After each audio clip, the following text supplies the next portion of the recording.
Hello, everybody. My name is Kevin Nix, and welcome to this week's edition of NASCAR Mailbox. I'll be doing this week and next week's editions of NASCAR Mailbox in place of Jared Haas, who will do it after the Cup race at Phoenix. But enough about Phoenix. We had a very eventful trio of races at the Atlanta Motor Speedway, and I have come to answer a couple of questions tonight. So, the first question will be from the YouTube comment section. The second question will be from our internal discussions here at Frontstretch. So, starting off, the first question comes from Ram2201, and he said, "What made the last lap crash in Atlanta so much more different than Daytona's crash that they threw the caution on the final lap?" So, the answer lies not in the wreck itself, but in NASCAR's decision making.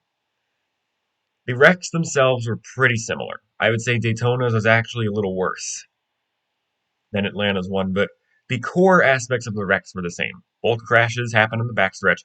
Both crashes happened near the front of the pack and collected several cars behind them.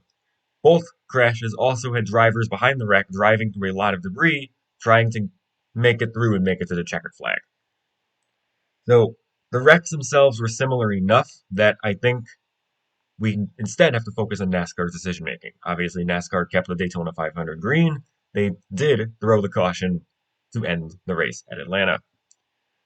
Now, NASCAR has come on the record and said that they will try to throw the caution more often on the final lap. This is a more consistent ruling than what they have done in the past. And I think that's been a lot of fans' big issue, is the lack of consistency. There's definitely a lot of people who would like them, for example, to keep the race green in the last lap. There are definitely other people who view it as a safety concern.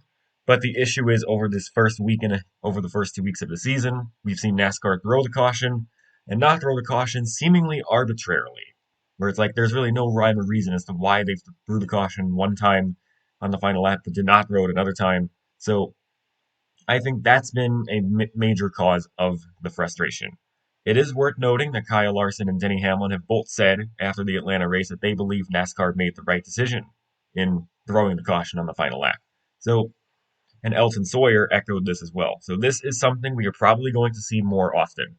And as long as NASCAR is consistent about it, I don't think there's going to be as much pushback.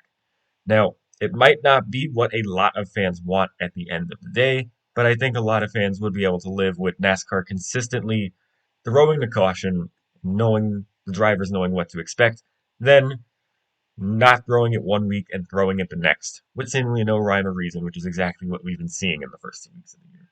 So, in short, the difference was in NASCAR's decision making. It wasn't really in the wrecks themselves. And I'll be interested to see when we go to Talladega in a couple months, or if there are other tracks that have wrecks happen on the final lap. What will NASCAR's decision making be? And the second question comes from our internal discussions here at Frontstretch. Despite the last lap crash, Josh Berry had arguably the best race of his Cup career at Atlanta Motor Speedway.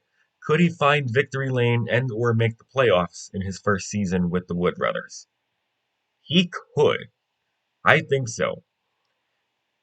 This was, and I know the question is phrased as arguably, I think it was the best drive of his career.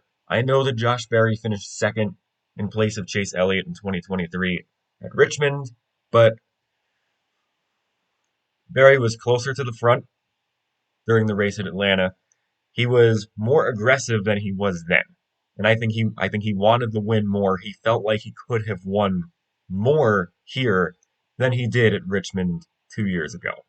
So Berry had a shot to win this race. He had a very real chance of winning this race. And if that final restart plays a little differently, it might have been him and Christopher Bell fighting for the win, him and Carson Hocevar going for the win, something like that.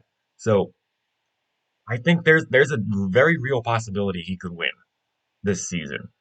Harrison Burton won last year at Daytona, obviously, and he was 34th in points at the time. Now, we have seen already this year the drafting tracks and super speedways are the great equalizers, more so than in years past, especially with how the races have been ending as of late. But Barry has shown a fair bit of skill. He showed quite a bit of skill during the race at Atlanta. In my opinion, it was the best drive of his career. The second half of 2024 was a big struggle for him. It was not a good second half. It was overlooked because of a lot of other storylines happening at the time, but Josh Berry had multiple finishes outside of the top 30, a couple times on speed.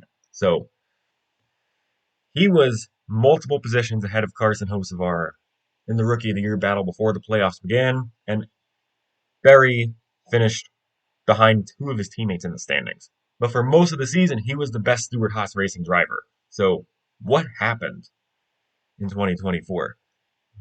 Honestly, it's hard to say, but he's looked really strong this year so far. Like I said, in my view, Atlanta was the strongest showing of his career. They're going to go to Atlanta again in June, and you have to put him down as a favorite to win.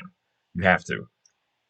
Especially Atlanta, under the lights. The Penske cars have been so strong in the super speedways. He'll be a threat to win in Atlanta. He'll be a threat to win at Daytona and Talladega, of course. While I'm not saying Josh Berry is a lock to make the playoffs or a lock to win a race, I think there's a pretty good chance he could do so. And while I do think a lot of fans would be surprised if he won, I personally wouldn't be. The Wood brothers are getting better. I feel like Berry is going to gel more with the team as the season goes on, and for him to run this strong in the second race of the season can only be seen as a positive sign for things to come for that organization. They won last year at Daytona. The Wood brothers have been in the playoffs, so I think Berry has a good chance of getting them back there, and it would not shock me if he did exactly that. So that will conclude this week's edition of NASCAR Mailbox. My name is Kevin Nix. I will be doing next week's version of NASCAR Mailbox to answer your questions after Circuit of the Americas. And I thank you all very much for your time. Steven Stump of Frontstretch.com here. Come back for more great racing videos, and if you like us, don't forget to hit that subscribe button.